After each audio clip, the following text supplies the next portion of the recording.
Chapter 15. What happened? The attendant asked in a scared, dumb voice. Call an ambulance, I yelled. He looked at me for a moment as though what I said was too complicated to understand, and then he was off. You better get out of here, I said to Lorraine. When I touched her, she burst into tears and ran out of the monkey house.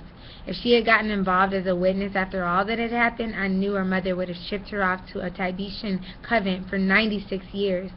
The lady with the baby in her arms just sneaked out her door. You could tell her motto was, when trouble strikes, vanish. Then it was just me on my knees next to Mr. Pignati, and just as suddenly as the monkeys had started screaming, they shut up. One tiny monkey with yellow frames around his eyes pressed against the bars of his cage to watch me take the pigman's wrist. I felt for a pulse, but there was nothing. Lorraine had dropped her sunglasses, so I crawled a short distance over to them and back to the pigman's side. When I held one of the glass ovals near his mouth, there was no breath to cloud the surface. Did you have to die? I wanted to bend down and whisper in his ear. They say when you die, your brain lives a while longer, and maybe you could have heard me. A small trickle of saliva had started from the corner of his mouth, and I placed my handkerchief against it and turned his head slightly. What would there be to say even if he could have heard me? There's too much moving in this vicinity, so please stop. Is Mr. Pignati all right? What do you care? Lorraine had said that morning. But I did care. She thinks she knows everything that goes on inside me, and she doesn't know a thing. What does she want from me, to tell the truth all the time, to run around saying it didn't matter to me that I live in a world where you can grow old and be alone and have to get down on your hands and knees and ask or beg for friends? A place where people just sort of forget about you because you get a little old or your mind's a bit senile or silly? Does she think that didn't bother me underneath? That I didn't know that if we hadn't come along, the pigman would have just lived like a vegetable until he died alone in that dump of a house? Do you think you'd like to go to the zoo with me tomorrow, Mr. Wandermeyer and Miss Truman? Please? Please? She didn't know how sick to my stomach it made me to know it's possible to end your life with only a baboon to talk to. And maybe Lorraine and I were only a different kind of baboon in a way. Maybe we were all baboons for that matter. Big, babbling baboons, smiling away and not really caring what was going on as long as there were enough peanuts bouncing around to think about. The whole pack of us, Boar and the old lady and Lorraine's mother included, baffled baboons concentrating on all the wrong things. Everything was so screwed up. Your problem is you've got too much spare time. That was the secret. Don't have any spare time. Watch the little things in life, the ones you have control over. Keep your eyes glued to the peas and every speck of dust on the floor. Kenneth is doing very nicely. To blank with Kenneth. To blank with marching along with an attaché case swinging in the breeze. The tile floor was cold and uncomfortable, and the attendant had dripped some water near me. As I stood up, 100 thoughts raced through my mind at the same time, one of which was to check Mr. Pignati's wallet to make sure the police could identify him when they got there. Then I wouldn't have to get involved at all. I was ashamed of thinking about myself, though actually it was Boar that I was thinking of now.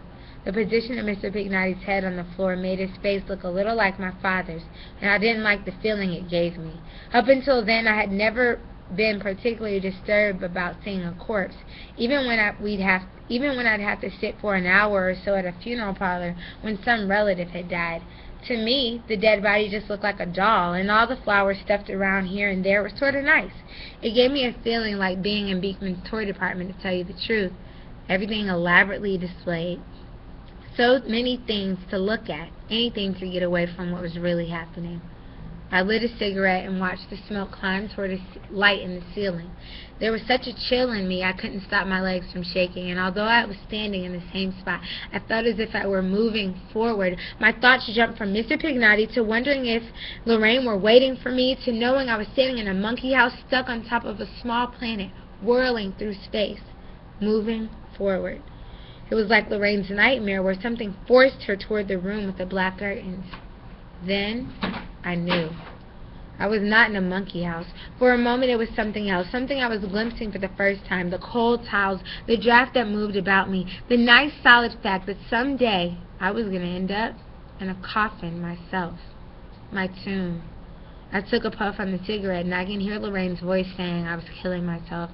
As if I didn't know it? Did she think I thought smoking and drinking were supposed to make me live longer? I knew what it was doing to me. "You must want to die," she had said once. And maybe that was true. Maybe I'd rather be dead than to turn into the kind of grown-up people I knew. What was so hot about living anyway if people think you're a disturbing influence just because you still think about God and death and the universe and love? My poor mother and father. I wanted to tell them that they no longer wonder what they're going to do in the world while I stand here going out of my mind. I stayed until the ambulance doctor gestured that the pig man was dead. A whole crowd of people had gathered to crane their necks and watch them roll a dead man onto a stretcher. I don't know where they all came from so quickly. It must have been announced over the loudspeaker. "Hey, everybody, come see the dead man in the monkey house. Step right up. Special feature today." "Bye, Miss Pignotti," I said, hardly moving my lips. The police and attendants moved calmly, surely, as if they were performing a ritual and had forgotten the meaning of it. I don't think they ever knew the meaning of it. I thought of machinery, automatic, constant, unable to be stopped. The sun had come out, and I had to cover my eyes. Finally, I saw Lorraine sitting on a bench in the large center mall near the entrance of the zoo. There was a long pond that was heated in some way so the water wouldn't freeze and kill the fish, and she looked strange surrounded by the mist that rose from its surface. "Here's your glasses." She didn't answer at first, just kept looking at the ground. Then she struck out at me as though trying to punch me. "We've murdered him!" she screamed, and I turned away because I had been through just about all I could stand. "Here's your glasses," I said again, almost hating her for a second. I wanted to yell at her, tell her he had no business fooling around with kids. I wanted to tell her he had no right going backward. When you grow up, you're not supposed to go back. Trespassing, that's what he had done. I sat down next to her and lit up another cigarette. I couldn't help but look at the flashing light on the top of the ambulance. They had driven it right up to the entrance of the monkey house, and it looked weird because it didn't belong. Right in the bright sunlight, you could see the flashing dome going like crazy, pulsing like a heartbeat. Then I saw this ridiculous sight running toward us from the other end of the mall. A great, big, fat man in a stupid-looking uniform, clutching a fistful of strings attached to helium balloons that bobbed in the air behind him. He was hobbling as fast as he could go, right toward the monkey house, with this sign around his face, a neck. "Buy your funny-faced balloons here." Lorraine lifted her head slightly and watched him go by, and she broke down crying again and turned away so she was facing the pond and didn't have to look at me. I noticed a whole school of goldfish practically sticking their noses out of the water because they thought someone was going to feed them. In the deep center, a large carp flipped its tail, then disappeared as quickly as it had surfaced. "Let's go, Lorraine," I said softly, standing beside her. I lowered the sunglasses, and she took them, almost dropping them again, trying to get them on. Her hand lingered near mine, and I took it gently. She seemed funny peering up at me over the thin metal rims. We looked at each other. There was no need to smile or tell a joke or run for roller skates. Without a word, I think we both understood. We had trespassed too, been where we didn't belong, and we were being punished for it. Mr. Pignotti had paid with his life, but when he died, something in us had died as well. There was no one else to blame anymore. No Boers or old ladies or Nortons or assassins waiting at the bridge, and there was no place to hide, no place across the river for a boatman to take us.